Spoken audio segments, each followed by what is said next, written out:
मीठे बच्चे, देह सहित देह के सब संबंधों के ट्रस्टी बनो। सबकी संभाल करते हुए किसी में भी ममत्व नहीं रखो। प्रश्न: इस ड्रामा में माया कौन सी भूलें जब करा देती है तब बाप अभूल बनाने आते हैं? उत्तर: पहली भूल यह की जो ब्रह्म तत्व को ही परमात्मा समझ लिया। तत्व से योग लगाना यह तो मिथ्या है, इससे विकर्म विनाश हो नहीं सकते।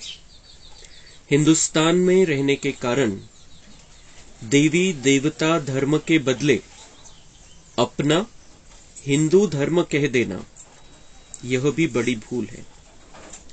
इस भूल के कारण धर्म की ताकत नहीं रही है। अब बाप आए हैं तुम्हें अभूल बनाने। ओम शांति। अब तुम बालक की हैसियत में बैठे हो ना। परम पिता परमात्मा बैठ बच्चों को समझाते हैं कि मैं निराकार हूं। ब्रह्मा विष्णु शंकर भी ऐसे नहीं कह सकते। यह तो निराकार परमपिता परमात्मा ही कह सकते हैं इस शरीर द्वारा। यह तो जानते हो मेरा कोई स्थूल व सूक्ष्म शरीर नहीं है। यह आत्मा ही शरीर द्वारा बोल रही है। निराकार परमपिता परमात्मा बैठ बच्चों को पढ़ा रहे हैं। नया कोई सुने तो कहेंगे यह कैसे हो सकता है। हाँ, शिव भगवानुवाच ब्रह्मा के शरीर द्वारा। शिव बाबा को अपना शरीर तो है नहीं। इतने सब बीके कहां से आए? वह ब्राह्मण लोग कोई अपने को ब्रह्मा कुमार नहीं कहलाते हैं। तुम क्या कहते हो? हम बीके हैं। तुम सिद्ध कर बता सकते हो इस ब्रह्मा का बाप है परमपिता परमात्मा शिव।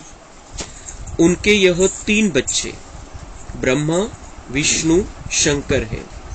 तो शिव बाबा इस ब्रह्मा मुख से मुख वंशावली रचकर उनको मनुष्य से देवता बनाते हैं। इस दुनिया में मनुष्य तो ढेर है। अनेक प्रकार के भिन्न भिन्न धर्म जातियां हैं।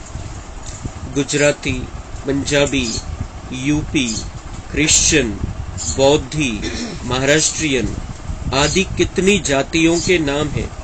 सतयुग में इतने धर्म जाति होते ही नहीं। न अनेक भाषाएं न अनेक धर्म होते हैं। कहते भी है एक राज्य हो। सतयुग में है ही देवी देवता धर्म। बाप कहते हैं मैं आकर एक आदि सनातन देवी देवता धर्म की स्थापना करता हूं। गाया भी जाता है मनुष्य से देवता किए करत न लागी बार। देवताएं तो होते हैं सतयुग में, त्रेता में भी नहीं होते। त्रेता में है क्षत्रिय वर्ण। शास्त्रों में भी लिखा हुआ है ब्रह्मा के मुख से ब्राह्मण निकले और ब्राह्मणों को पढ़ाकर फिर देवता और क्षत्रिय धर्म की स्थापना करते हैं। बाकी सब जो भी अनेक धर्म है सबका विनाश होना है। बाप समझाते हैं मीठे बच्चे मैं तुम आत्माओं का सच्चा सच्चा बाप हूँ। मैं कभी बदलता नहीं हूँ। मेरे को सदैव बाप की हैसियत से याद करते हो। भक्त भगवान को याद करते हैं क्योंकि यह शिक्षा सिवाय भगवान के और कोई दे न सके। अभी तो अनेक धर्म हैं। तुम लिस्ट नहीं निकाल सकते हो कितने मनुष्य है। बाप आकर मनुष्य से देवता बनाते हैं, सो भी सबको तो नहीं बनाएंगे। यह समझने की बातें हैं। बाप कहते हैं मेरे सिवाय कोई यह समझानी दे न सके। बाप बैठ तुम बच्चों को सतयुग के लिए पढ़ाते हैं। कहते हैं बच्चे, अभी जितना पुरुषार्थ कर स्वर्ग में ऊंच पद पाना हो सो पालो। हर एक मनुष्य अपनी आजीविका के लिए कितना पुरुषार्थ करते हैं। कोई भी अच्छा पढ़े तो ऊंच पद पा सकते हैं। यहाँ भी बाप कहते हैं अबलाओं गणिकाओं को भी पुरुषार्थ से विश्व का सूर्यवंशी राज्य मिल सकता है। तर बाबा म्हणताय की मी इथं एक देवी देवता धर्माची स्थापना करण्यासाठी येतो। आजच्या दुनियेमध्ये बाबा म्हणतात किती धर्म आणि किती जाती झालेल्या आहे, त्याची लिस्ट नाही काढू शकत, त्याची गिनती नाही करू शकत आपण। इतके धर्म, इतके जाती, इतके पंथ त्याच्यामध्ये त्या फांद्या फुटलेल्या झाडाला। बाबा आदि सनातन देवी देवता धर्माची स्थापना करतात आणि तिथं सतयुगामध्ये देवी देवता धर्म आहे, देवी देवता धर्माची आत्मा आहे। नंतर त्यांचं परिवर्तन होतं क्षत्रिय धर्मामध्ये। त्रेतायुगामध्ये देवता धर्म नहीं है, क्षत्रिय धर्म है। तो बाबा यहाँ पर सतयुग त्रेता के आत्माओं को रच रहा है। उसमें बाबा म्हणता है कि तुम मुझे अपना पिता समझकर याद करते आए हो, लेकिन समझ नहीं थी। अभी मैं तुम्हें अपनी पहचान दे रहा हूं, उस पहचान से तुम मुझे याद करो और जो पुरुषार्थ करना मैं सिखा रहा हूं वो पुरुषार्थ करो। दुनियेमध्ये पण थोडंसं पायी पैशासाठी, थोडी प्राप्तीसाठी किती मेहनत करतात, कोणते कोणते प्रकारची सर्व्हिस करतात, कोणते कोणते प्रकारची ड्युटी असते, नोकरी करतात। थोडी प्राप्ती आहे आणि जी सोबत पण यायची नाहीये, त्याच्यासाठी किती मेहनत। लेकिन यहाँ पर बाबा म्हणता है मैं जो पुरुषार्थ सिखाता हूं वैसा पुरुषार्थ तुम करो तो चाहे कोई भी हो। बाबा म्हणता है कितीही कमजोर असू द्या, कितीही कोणत्याही जातीमध्ये जन्म झालेला असू द्या, किंवा मग समजा वय झालेलं आहे, म्हातारपण आहे, तरी सुद्धा अशांनी पण खूप चांगला पुरुषार्थ करून, खूप चांगल्या पुरुषार्थाच्या आधाराने विश्वाचं सूर्यवंशी राज्य मिळू शकतं। बाबा म्हणता ये बहुत सहज बात है, सिर्फ मैं जो कहता हूं वैसा पुरुषार्थ करो, चाहे आप कोई भी हो, किसी भी धर्म में हो, किसी भी जाति में हो, या फिर किसी भी उम्र के हो। पुरुषार्थ करो और पुरुषार्थ से सूर्यवंशी राज्य प्राप्त कर लो। आणि पुरुषार्थ बाबा आपल्याला शिकवतो कशा प्रकारच्या धारणा करायच्या, कोणते गुण आपल्यामध्ये आणायचे, कसं विकारांपासून दूर राहायचंय, बाबांच्या आठवणीमध्ये राहायचंय, दिव्यता आणायची आपल्यामध्ये, तो पुरुषार्थ। तर तो पुरुषार्थ करून आपल्याला सूर्यवंशी राज्य, त्याची राजाई प्राप्त करायची।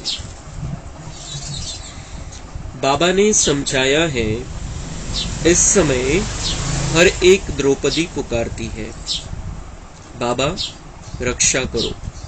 फिर दिखाते हैं श्री कृष्ण ऊपर में बैठा है, साड़ियां द्रौपदी को मिलती जाती है, रक्षा हो जाती है। अब ऐसी बातें तो है नहीं, यह इस समय की बातें हैं। बाप कहते हैं तुमको 21 जन्म अपवित्र होने से बचाते हैं। यह है प्रवृत्ति मार्ग, दोनों को पवित्र बनना है। आधा कल्प से विकारों में हिरे हुए हैं तो यह आदत मिटती नहीं है। बाप आकर तुम्हें अपवित्र होने से बचाते हैं। इसमें बड़ी मेहनत लगती है। पवित्रता में रहते फिर माया वार कर लेती है। अबलाओं पर तो विष के कारण बहुत अत्याचार होते हैं और बच्चों में मोह भी रहता है। इसमें तो पूरा नष्टो मोह बनना चाहिए। सन्यासी भी भागते हैं, पहले तो उनको याद सताती है।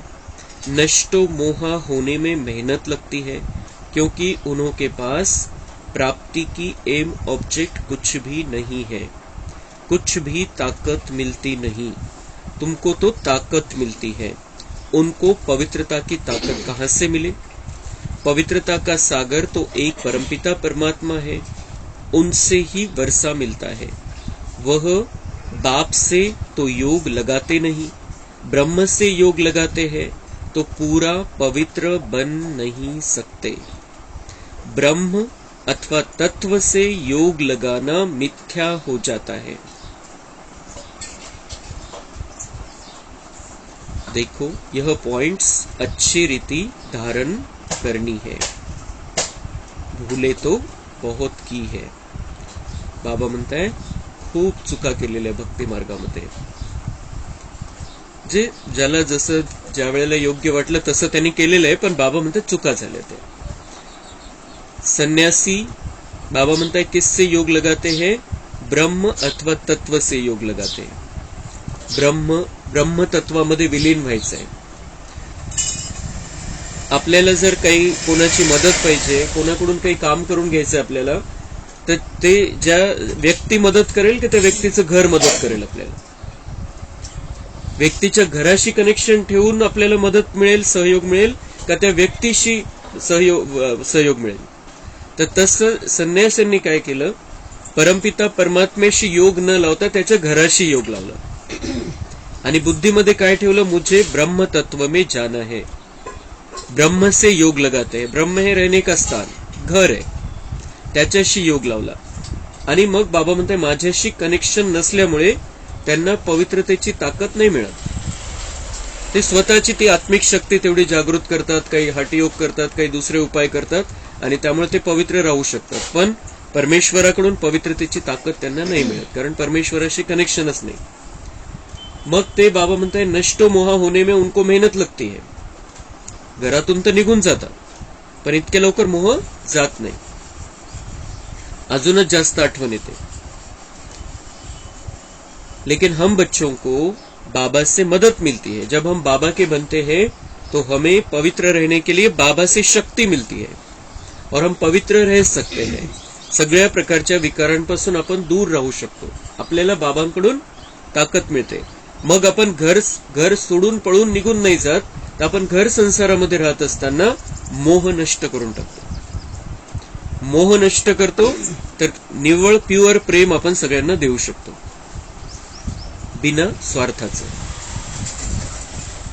प्रत्येकाचा आपला आपला पार्ट आहे। काही आत्म्यांचा पार्ट आहे की समर्पण करायचं, मधुबनमध्ये जाऊन राहायचं किंवा सेंटरवरती जाऊन राहायचं, आणि काही आत्म्यांचा पार्ट आहे की घरामध्ये राहून मोह नष्ट करून आपल्या घरगृहस्थाला सांभाळायचं। तो हर एक का अपना अपना पार्ट है, लेकिन हर एक जो भी करता है, जो भी कोई निर्णय लेता है अपने जीवन के बारे में, बाबा की मदद मिलती है। दुसरी गोष्ट बाबा म्हणतायत, ते जे उदाहरण दाखवलेले द्रौपदीचं, की श्रीकृष्ण तिला साड्या देतो वरतून, बाबा म्हणताय ऐसा नहीं है, लेकिन मैं तुम्हें यहाँ पर पवित्रता की मदद देता हूं। मेरे से ताकत लोगे तो मैं तुम्हें 21 जन्म अपवित्र होने से बचाता हूं। मग बाबा म्हणताय इथं जे आहे आपल्याला हा गृहस्थ बनवायचा आहे।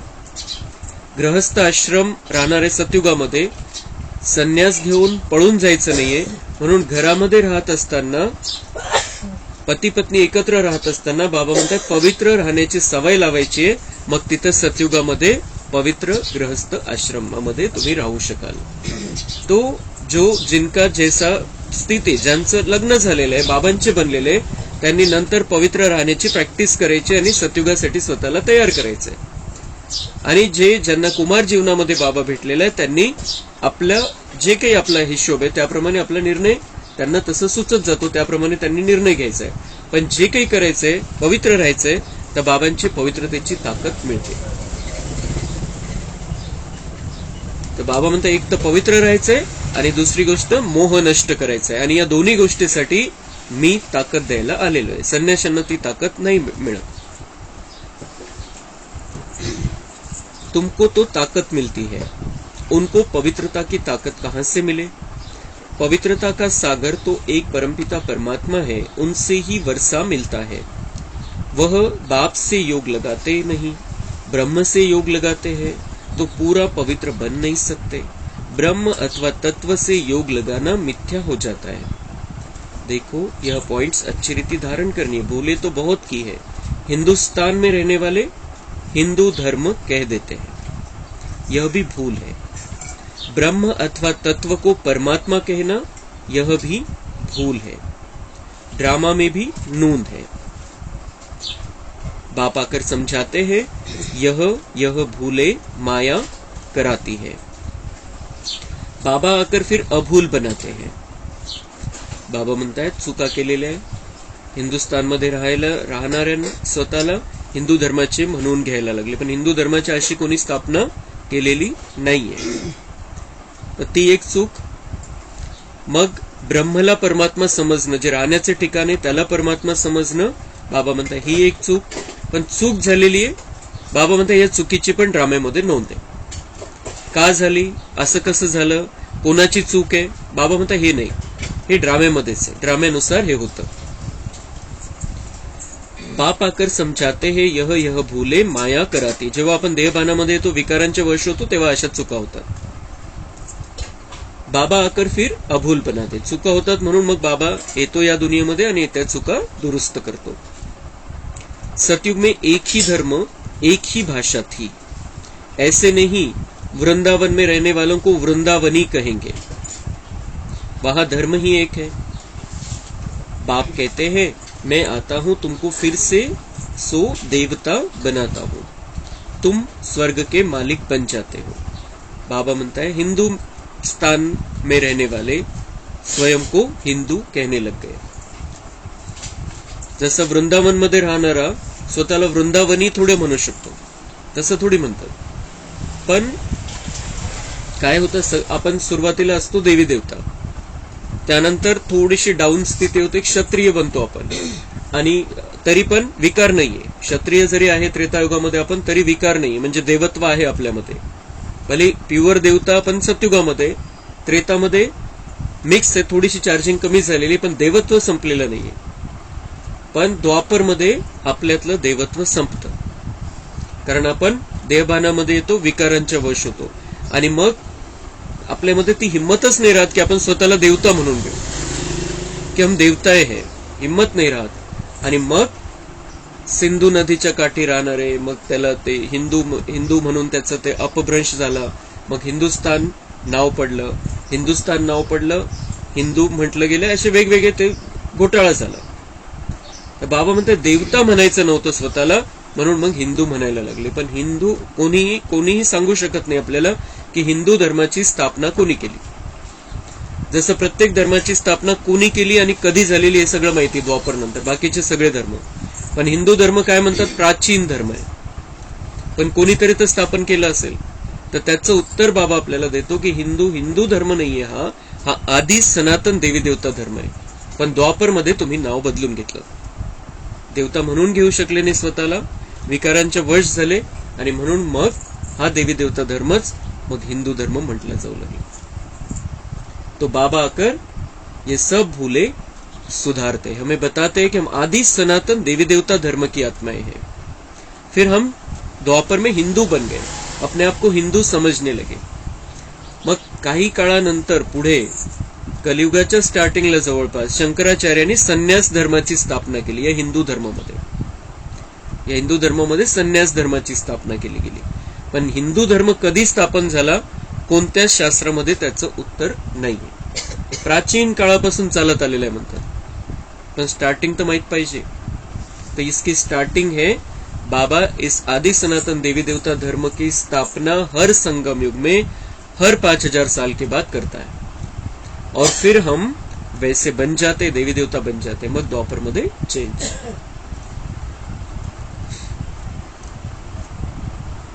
बाप रचता ही है स्वर्ग, फिर हम नरक के मालिक क्यों है. नई दुनिया में जरूर हम स्वर्ग के मालिक होंगे, उस समय बाकी सब आत्माएं परमधाम में होगी. यह बातें अब तुम्हारी बुद्धि में है. जितना जितना योग होगा उतना धारणा अच्छी होगी. कहाँ भी ममत्व नहीं होना चाहिए. जितना योग उतनी धारणा अच्छी. आणि कुठंच बाबा म्हणतात अटकू नका, न्यारा आणि प्यारा राहायचं. हे बाबा आपल्याला शिकवतो, बॅलन्स.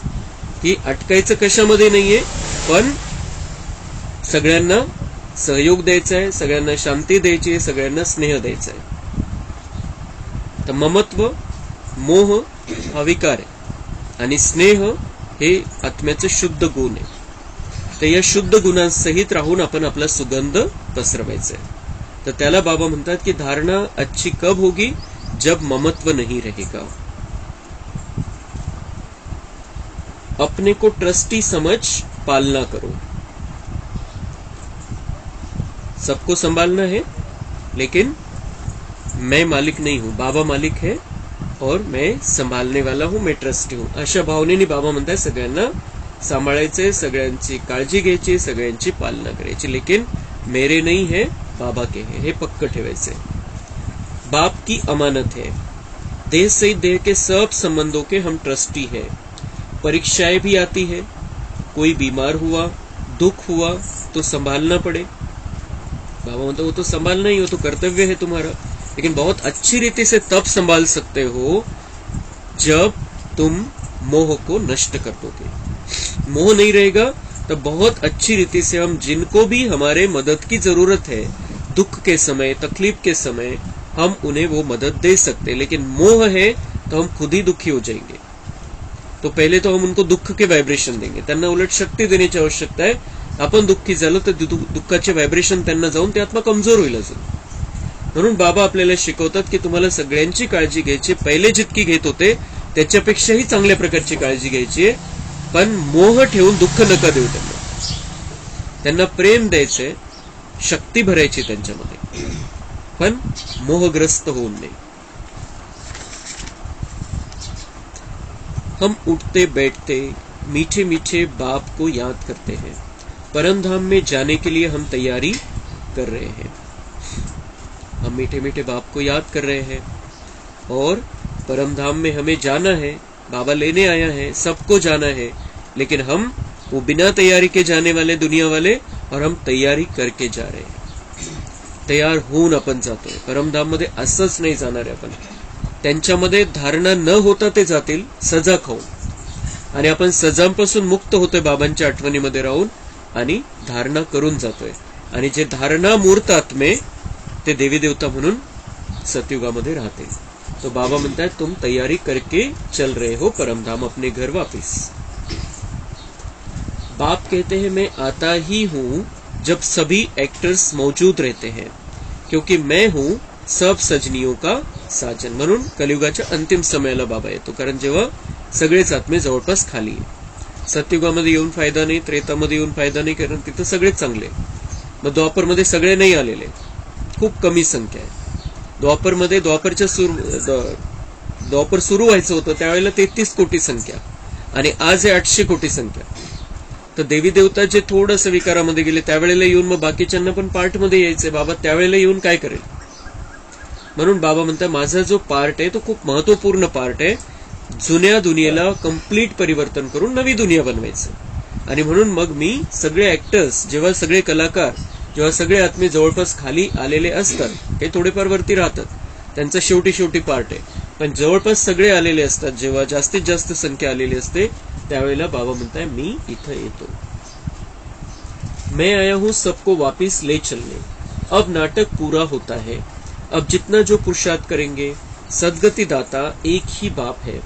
अभी बाप आया है, समझा रहे हैं मैं कब और कैसे आता हूं, फिर तुम सब आत्माओं को ले जाता हूं, छी छी से गुल गुल बनाता हूं, गुल गुल ही बलि चढ़ेंगे।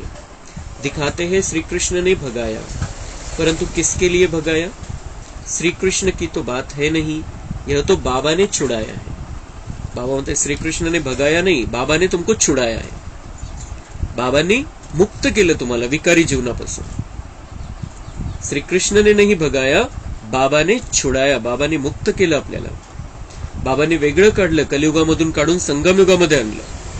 तो उसकी यादगार उन्होंने दिखा दिया, श्री कृष्ण ने भगाया, और 16,108 रानियां थी उसकी। तो बाबा म्हणता है वो कहानी बनाई गई, लेकिन मैं तुम्हें आकर विकारी जीवन से छुड़ाता हूं। सहज राजयोग सिखलाकर स्वर्ग के महाराजा महारानी बनाने तुमको साक्षात्कार भी हुआ है, भविष्य प्रिंस प्रिंसेस बनने का। तुम जानते हो बरोबर हम मोर मुकुटधारी प्रिंस प्रिंसेस बनेंगे। तर आपल्या जे सुरुवातीच्या दाद्या वगैरे सगळ्या वरिष्ठ भाई बहिणी सगळ्यांना साक्षात्कार झालेले, आणि त्यामुळे आपल्याला साक्षात्कार करण्याची गरज नाही, त्यांनी बघितलं आणि आपल्याला सांगितलं। नंतर काय व्हायला लागलं, काही दिवसानंतर जे पहिले सुरुवातीला बाबांनी साक्षात्काराचा पाठ ठेवला होता, पण काही काही बच्चे मग त्या साक्षात्कारामध्येच मग्न राहायला लागले, आणि बाबांना तर आपल्याला धारणा मूर्त बनवायचंय, धारणा करवायची होती, आणि म्हणून मग त्या साक्षात्काराच्या चक्करमध्ये जास्त राहायला लागले. बाकीचे काही वरिष्ठ सोडले तर बाकीचे जे आहे त्यांनाही साक्षात्कार व्हायला लागले, त्यांना बस तेच पाहिजे होतं. आणि मग गुणांची धारणा कशी होईल, विकारांपासून मुक्ती कशी होईल, तर म्हणून बाबांनी तो साक्षात्काराचा पार्ट जवळपास बंद केला. अधूनमधून कोणाला होत असतील, होतात साक्षात्कार, पण तसा जो डायरेक्ट साक्षात्काराचा जो सुरुवातीचा पार्ट होता तो बाबांनी त्यावेळेला बंद केला. आणि बाबांनी सांगितलेलं आहे शेवटी पण पुन्हा साक्षात्काराचा पार्ट राहणार आहे, फक्त तुम्ही माझ्याशी चांगल्या प्रकारे कनेक्ट मध्ये राहा, तर मग शेवटी तुम्हाला दुःख जाणवू नये या महाविनाशाचं, त्यामुळे मी तुम्हाला साक्षात्कार करवत राहील. तुम जानते हो बरोबर हम मोर मुकुटधारी प्रिंस प्रिंसेस बनेंगे. अब तुम हो ब्राह्मण, गाया जाता है प्रजापिता ब्रह्मा. आपल्याला आनंद झाला पाहिजे या गोष्टीचा. बाबा म्हणतात तुम जानते हो बरोबर हम मोर मुकुटधारी प्रिंस प्रिन्सेस बनेंगे. नुसता आनंदाने नशा चढला पाहिजे की मी राजकुमार राजकुमारी बनणार आहे. जसं श्रीकृष्णाचं स्वरूप दाखवलं गेलं भक्ती मार्गामध्ये, त्याच्यापेक्षा मी खूप सुंदर बनणार आहे, खूप सुंदर मी राहणार आहे. राजकुमार राजकुमारी बनून मला तिथं राहायचंय. आणि असं नाही की हे स्वप्न आहे, ही कल्पना आहे, असं नाही, हे सत्य आहे.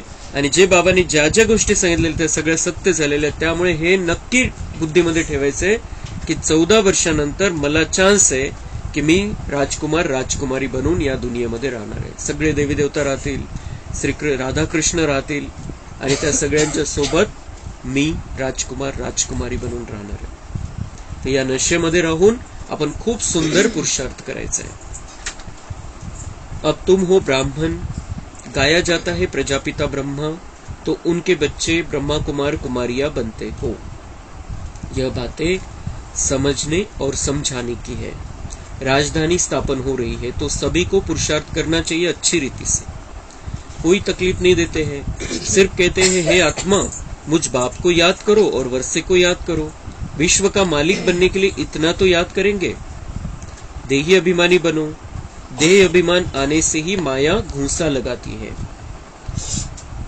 तर बाबा म्हणता है कि मैं कोई तकलीफ नहीं देता हूं, सारी तकलीफों से तुम्हें छुड़ा देता हूं. तुम्हें राजकुमार राजकुमारी बनाना है, देवता बनाना है. मैं सिर्फ इतना ही तुम्हारे से चाहता हूं कि मुझे याद करो. आणि मुझे याद करो म्हणजे माझ्याशिवाय बुद्धीमध्ये दुसऱ्या कोणाला ठेवू नका. मुझे याद करो. तो बाबा को याद करते रहेंगे हम, तो धारणा करने की ताकत भी आएगी और पिछले पाप में जलकर खाक हो जाएंगे, हम शुद्ध पवित्र हो जाएंगे. तो बाबा म्हणते इतकी तो मेहनत करा. कई बच्चों को नष्टो मोहा बनने में बड़ी मेहनत लगती है, बहुतों का मोह निकलता ही नहीं है. बाबा तो कहते हैं बच्चों को भी संभालो, उन्हों को भी शिव बाबा याद कराते रहो. बाबा म्हणतात खरंच प्रेम आहे तुम्हाला तुमच्या मुलांशी, तो उनको भी शिव बाबा की याद दिलाते रहो. त्यांना पण शिव बाबाचा परिचय द्या आणि या रस्त्यावरती आना. मोह से मुक्त हो जाना है और सच्चा प्यार करना है उनसे. और सच्चा प्यार है तो सच्ची राह बतानी है. जो अच्छे होंगे वह शिव बाबा को याद करते रहेंगे. मग बाबा म्हणतात आपल्या मुलांना तर सांभाळायचंच आहे चांगल्या प्रकारे, त्यांची काळजी घ्यायची आहे, त्यांना बाबांचा हा रस्ता दाखवायचा आहे. मग त्याच्यापैकी ज्यांचं भाग्य असेल, बाबा म्हणतात वो भी मुझे याद करने लग पड़ेंगे और उनका जीवन बदल जाएगा, भाग्य बन जाएगा.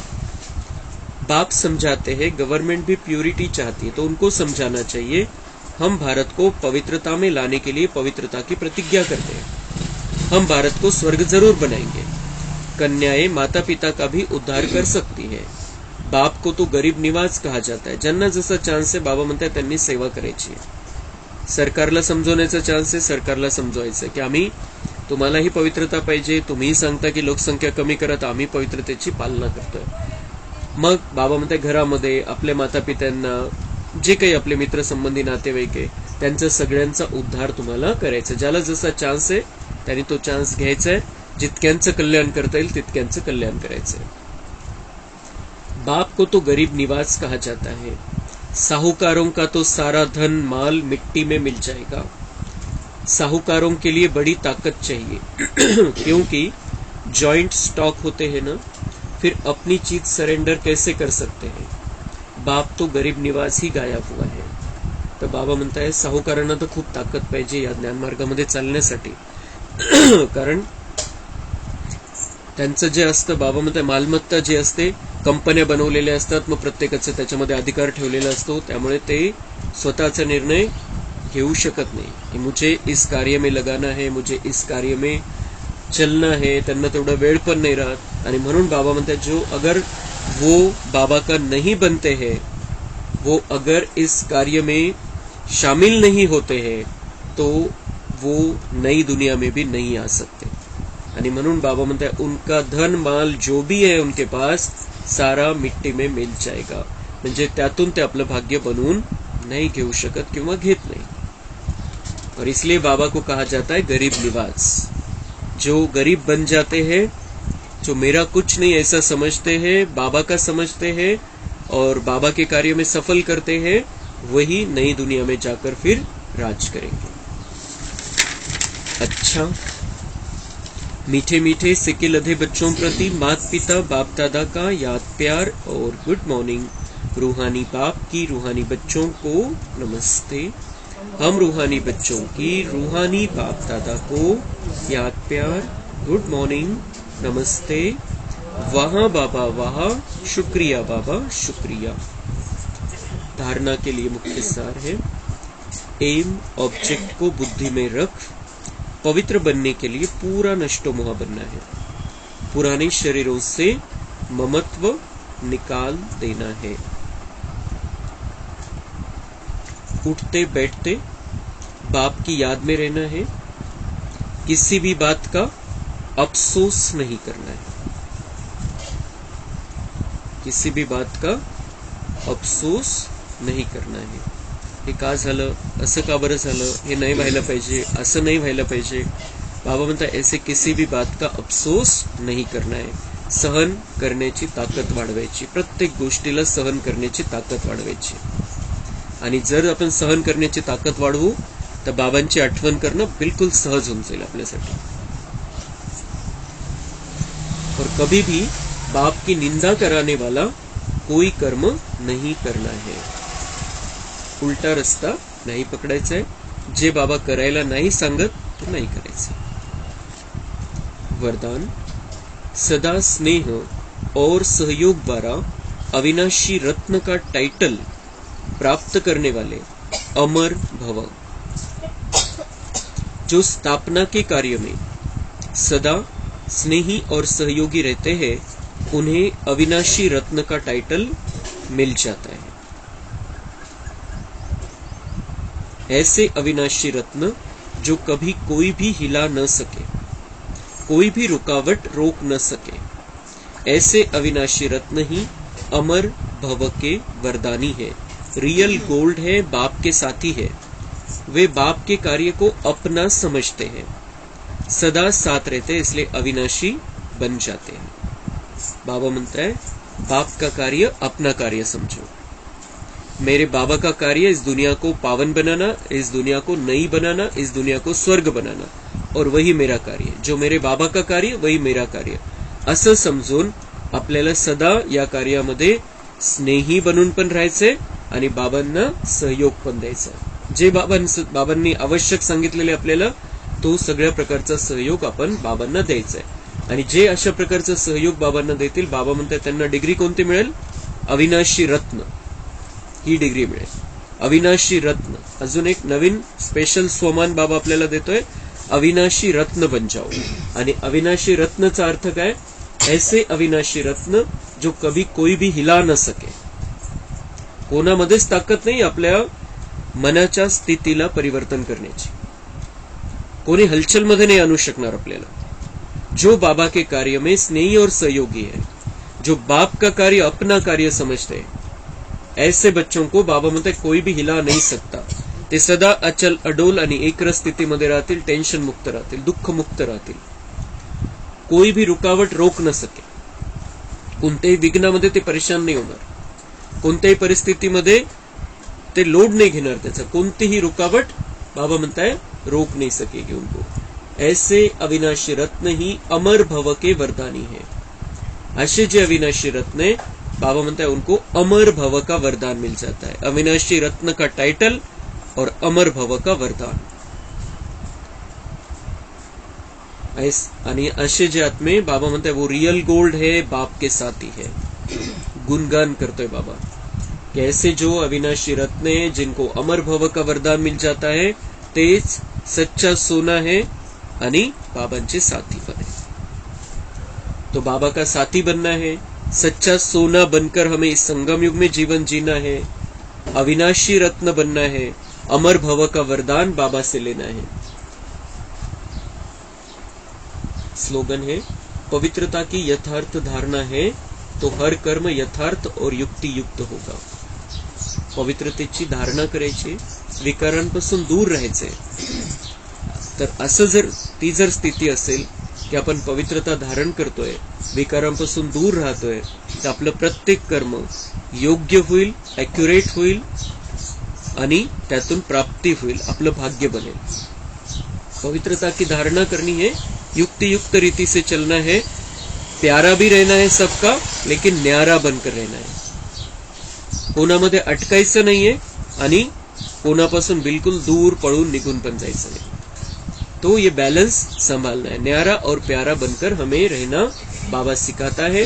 तो ये पवित्रता की धारणा से हम अपना भी कल्याण कर लेंगे और दुनिया वालों का भी कल्याण हमारे द्वारा होगा. अच्छा, ओम शांति. कम बोलो, धीरे बोलो, मीठा बोलो, सत्य बोलो, सोच समझ कर बोलो.